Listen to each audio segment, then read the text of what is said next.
Hello everyone, welcome back to my channel KR study classes. आज के इस video में हम पढ़ने वाले हैं क्लास 12th का हिंदी अंतरा का चैप्टर 15, जो कि है जहाँ कोई वापसी नहीं। और इसके जो लेखक हैं वो हैं निर्मल वर्मा जी। चलिए शुरू करते हैं। सबसे पहले निर्मल वर्मा जी का जो जन्म है वो शिमला हिमाचल प्रदेश में हुआ था।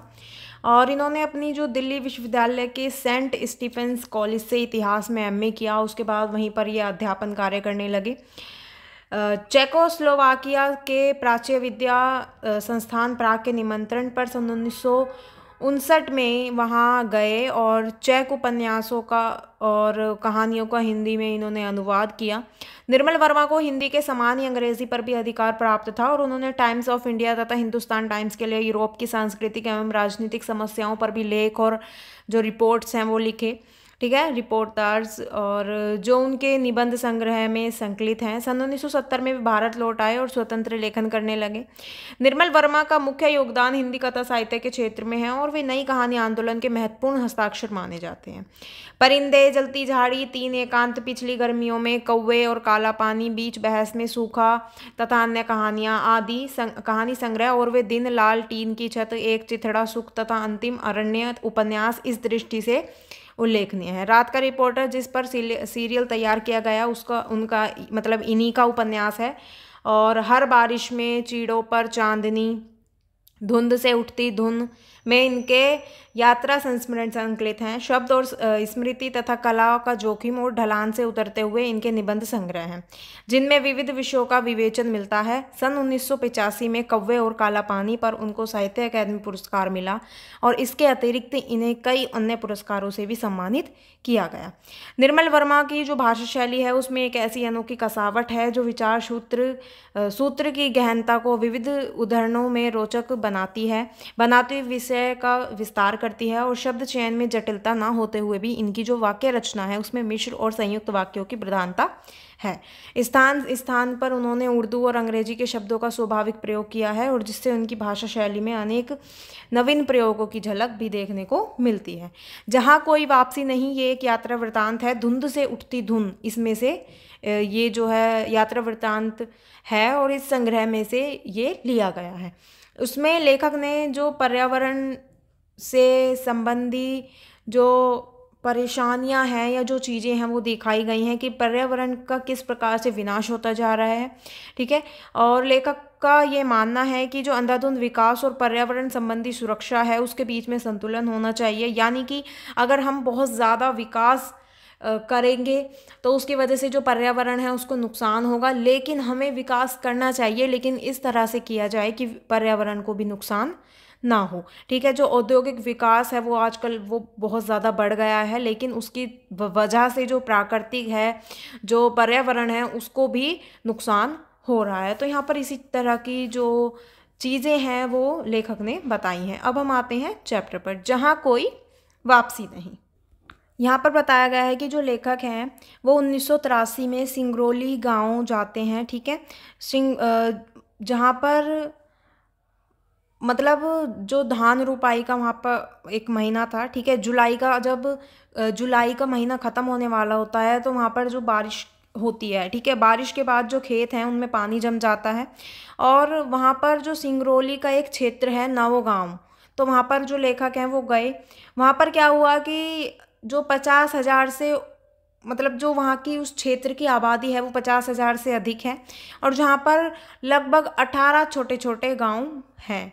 इन्हीं गांव में एक का नाम है अमझर, जहाँ पर आम के जो पेड़ हैं उनसे वो घिरा हुआ है और जहाँ पर आम अक्सर झड़ते रहते हैं। पिछले 2-3 महीने से वहाँ पर कोई जो आम है वो नहीं झड़े हैं। ठीक है, पेड़ों पर सूनापन छाया हुआ है, कोई फल ना ही पकता है और ना ही झड़ता है।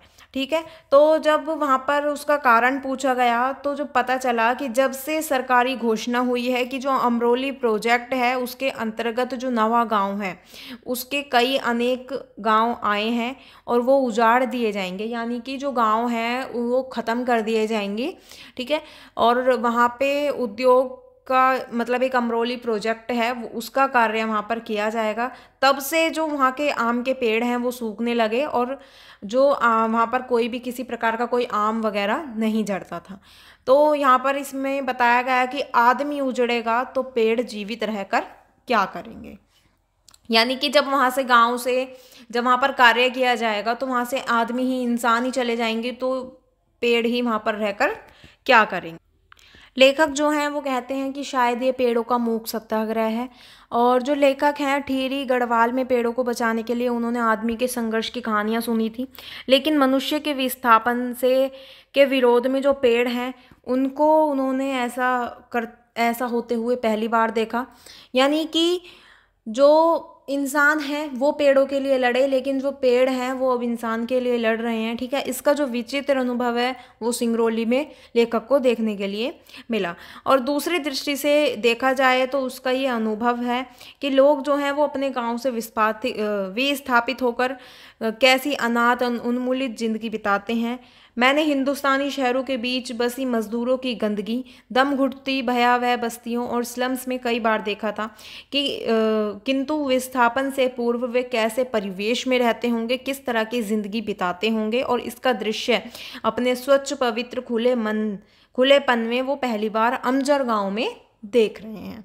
ठीक है, जो पेड़ हैं, पेड़ों के जो घने झुरमुट साफ सुथरे खप्पर लगे, मिट्टी के झोपड़े और पानी, चारों तरफ पानी। मोटर रोड की भागती बस की खिड़की से देखो तो लगेगा जैसे समूची जमीन एक झील बन गई, मतलब एक झील बन गई है और एक अंतहीन सरोवर जिसमें पेड़, झोंपड़े, आदमी, ढोर डांगर आधे पानी में आधे ऊपर तैरते दिखाई देते हैं, मानो किसी बाढ़ में सब कुछ डूब गया हो और पानी में धंस गया हो।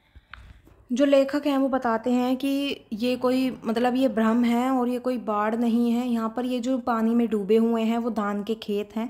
ठीक है, हम थोड़ी सी हिम्मत बटोर कर अगर गांव के अंदर चले जाएं, भीतर चले जाएं, तो वो औरतें दिखाई देंगी जो एक पात में झुकी हुई धान के पौधों को छप छप पानी में रोप रही हैं। ठीक है, सुंदर सुडौल धूप में चमचमाती काली टांगे और सिरों पर चटाई के किश्ती नुमा हैट, जो फोटो या फिल्मों में देखे हुए वियतनामी या चीनी औरतों की याद दिलाते हैं। ज़रा सी आहट पाते ही वहाँ पर एक साथ सिर उठाकर चौंकी हुई निगाहों से वो हमें देखती हैं और बिल्कुल उन युवा हिरनियों की तरह जिन्हें मैंने एक बार कान्हा के वन्य स्थल में देखा था। किंतु वे डरती नहीं हैं, भागती नहीं हैं, सिर्फ विस्मय से मुस्कुराती हैं और फिर सिर झुकाकर अपने काम में लग जाती हैं। यहाँ पर एक समूचा दृश्य इतना साफ और सजीव है, अपनी स्वच्छ मानसलता में इतना संपूर्ण और शाश्वत कि एक क्षण के लिए विश्वास नहीं होता कि आने वाले वर्षों में सब कुछ मटिया मेट हो जाएगा। झोंपड़े, खेत, ढोर, आम के पेड़ सब एक गंदी आधुनिक औद्योगिक कॉलोनी की ईंटों के नीचे दब जाएगा और ये हंसती मुस्कुराती औरतें भोपाल, जबलपुर या बैडन की सड़कों पर पत्थर कूटती दिखाई देंगी। शायद कुछ वर्षों तक इनकी जो स्मृति है वो अपने गाँव की तस्वीर एक स्वप्न की तरह धुंधलाती रहेगी और किंतु धूल में लौटते उनके बच्चों को तो कभी मालूम भी नहीं होगा कि बहुत पहले उनके पुरखों का गांव था जहां आम झड़ा करते थे। लेखक जो हैं वो बताते हैं कि ये लोग जो हैं आधुनिक भारत के नए शरणार्थी हैं जिन्हें औद्योगिकरण के झंझावत ने अपनी घर जमीन से उखाड़कर हमेशा के लिए निर्वासित कर दिया है। प्रकृति और इतिहास के बीच ये एक गहरा अंतर है, मानो जैसे बाढ़ या भूकंप के कारण जब लोग अपना घर बार छोड़कर कुछ अरसे के लिए ज़रूर बाहर जाते हैं। ठीक है, यानी कि वो कहीं ना कहीं विस्थापित होते हैं। और यहाँ पर देखने को मिला कि एक आधुनिक औद्योगिकरण के कारण उन्हें जो है विस्थापित होना पड़ेगा। ठीक है, आधुनिक औद्योगिकरण की आंधी में सिर्फ मनुष्य ही नहीं उखड़ता बल्कि उसका परिवेश और आवास स्थल भी हमेशा के लिए नष्ट हो जाता है। एक भरे पूरे ग्रामीण अंचल को कितनी नासमझी और निर्ममता से उजाड़ा जा सकता है, सिंगरौली इसका ज्वलंत उदाहरण है। और उसके बाद यहाँ पे बताया गया कि 1926 से पूर्व यहाँ पर जो खैरवार जाति के आदिवासी हैं उसके राजा शासन किया करते थे, किंतु बाद में सिंगरौली का आधा हिस्सा जिसमें उत्तर प्रदेश तथा मध्य प्रदेश के खंड शामिल थे रीवा राज्य के भीतर शामिल कर लिया गया और 20 वर्ष पहले एक समूचा क्षेत्र विंध्याचल और कैमूर के पहाड़ों और जंगलों से घिरा हुआ था जहां अधिकांशत कत्था, महुआ, बांस और शीशम के पेड़ उगा करते थे। एक पुरानी दंतकथा के अनुसार सिंगरौली का नाम ही श्रृंगावली पर्वतमाला से निकला है जो पूर्व पश्चिम में फैली हुई है। चारों ओर फैले हुए जो घने जंगल हैं उनके कारण यातायात के साधन इतने सीमित थे कि एक ज़माने में सिंगरौली अपने अतुल प्राकृतिक सौंदर्य के बावजूद काला पानी माना जाता था, और जहाँ पर लोग भीतर आते थे ना बाहर जाने का जोखिम उठाते थे। लेखक कहते हैं कि विस्थापन की एक लहर रिहंद बांध बनने से भी आई थी, जिसके कारण हजारों गांव उजाड़ दिए गए थे, और इन्हीं नई योजनाओं के अंतर्गत सेंट्रल कोल फील्ड और national super thermal power corporation का निर्माण हुआ। चारों तरफ पक्की सड़कें और पुल बनाए गए। सिंगरौली तो अब तक अपने सौंदर्य के कारण बैंकुंठ और अपने अकेलेपन के कारण काला पानी माना जाता था, अब प्रकृति के मानचित्र पर राष्ट्रीय गौरव के साथ प्रतिष्ठित हुआ। कोयले की जो खदानें हैं और उन पर जो आधारित जो ताप विद्युत ग्रहों की एक पूरी श्रृंखला ने पूरे प्रदेश को अपने में घेर लिया है। जहां बाहर का आदमी फटकता ना था, वहां केंद्रीय और राज्य सरकारों के अफसरों, इंजीनियरों और विशेषज्ञों की कतार लग गई। जिस तरह जमीन पर पड़े शिकार को देखकर आकाश में गिद्धों और चीलों का जो झुंड है वो मंडराने लगता है, ठीक है, वैसे ही सिंगरौली की घाटी और जंगलों पर ठेकेदारों, वन अधिकारियों और सरकारी कारिंदों का आक्रमण भी शुरू हुआ। ठीक है, विकास का यह उजला पहलू अपने पीछे कितने व्यापक और पैमाने पर विनाश का अंधेरा लेकर आया था, हम उसका छोटा सा जायजा लेने दिल्ली में स्थित एक लोकायन संस्था की ओर से सिंगरौली गए थे। सिंगरौली जाने से पहले वहाँ पर जो लेखक हैं उनके मन में इस तरह का कोई सुखद भ्रम नहीं था कि औद्योगिकरण का जो चक्का है वो स्वतंत्रता के बाद चलाया गया, ठीक है, उसे रोका जा सकता है। शायद 35 वर्ष पहले हम कोई दूसरा विकल्प चुन सकते थे जिसमें मानव सुख की कसौटी भौतिक लिप्सा न होकर जीवन की जरूरतों द्वारा निर्धारित होती। पश्चिम जिस विकल्प को खो चुका था, भारत में उसकी संभावनाएं खुली थी, और क्योंकि अपनी जो संसद कोशिशों के बावजूद अंग्रेजी राज हिंदुस्तान को संपूर्ण रूप से अपनी सांस्कृतिक कॉलोनी बनाने में असफल रहा। भारत की जो संस्कृति है वो विरासत यूरोप की तरह म्यूजियम्स और संग्रहालयों में जमा नहीं थी, वह उन रिश्तों से जीवित थी जो आदमी को उसकी धरती, उसके जंगलों, नदियों, एक शब्द में कहें उसके समूचे परिवेश के साथ जोड़ते थे। ठीक है, अतीत का समूचा मिथक संसार पोथियों में नहीं, इन रिश्तों की अदृश्य लिपि में मौजूद रहता।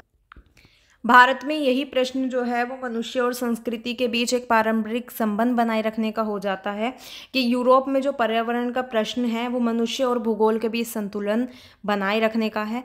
ठीक है, और उसके बाद जो भारत है उसकी जो सबसे बड़ी ट्रेजेडी है वो ये नहीं है कि शासक वर्ग ने औद्योगिकरण का मार्ग चुना।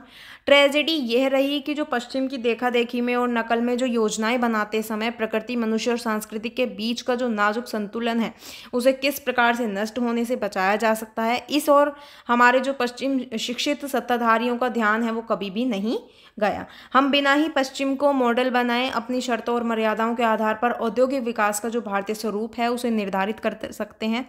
और इसका जो ये ख्याल है कि हमारे जो शासक हैं, मतलब इसका कोई ख्याल हमारे शासकों को नहीं आया। ठीक है, ऐसी कोई शायद उन्हें कोई इस बात का कोई ध्यान नहीं है कि औद्योगिकरण के साथ साथ जो हमारा पर्यावरण है वो भी कितना ज़्यादा ज़रूरी है। यहाँ पर जो हमारा चैप्टर है वो कंप्लीट होता है। अगर आपको समझ आए हो, वीडियो अच्छी लगी तो वीडियो को लाइक, कमेंट, शेयर ज़रूर करें और मेरे चैनल को सब्सक्राइब करें। Thank you.